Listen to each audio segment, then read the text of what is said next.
But they come back with the feeling of guilt and shame, and they keep coming back. They're like drawn into it. Sometimes they're on the other side, in the other realms, and doing what they do there, which we'll talk about. And suddenly, it's like they're just sucked back in.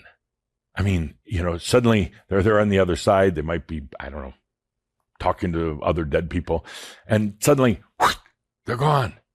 Like they've been sucked in through the giant magical tube back to Earth.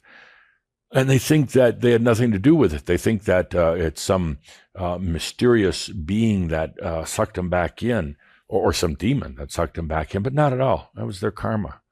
That was their guilt and shame that brought them back for another lifetime. Well, the purpose of death in the beginning was so that you wouldn't get stuck, so that you can return back to more of a natural state of being. It wasn't really even known back then that there would be this thing called incarnation, coming back over and over again. And generally, it wasn't because you enjoyed it so much the first time you wanted to come back for more. Generally, it was because of the effects of karma, which is basically guilt and shame, that drew you back in, held you here until you had finally, you could say, released, let go of all those issues, which is the very purpose and the nature of the dragon. Along the way, humans have come to fear it. Along the ways, religions have interjected their beliefs into it, created the devil, which I guess in a way is just the dragon, but they've made it something very, very powerful, very much outside of oneself. Whereas the dragon has no power whatsoever, and it's within thyself. But they've created this whole illusion of waiting for Yeshua to come and save them. There is no saving.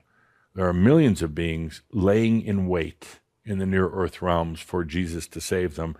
It simply is not going to happen, because it's up to them to decide when they're going to move on, when they're going to release their guilt and shame, much of it put on by their own religion.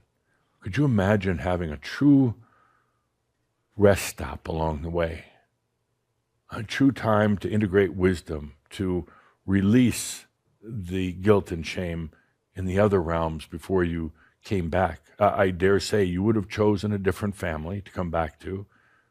You would have chosen a much easier path with barely any struggle, if any at all. And you would have found a direct way to your realization rather than this kind of dribbling around and distractions.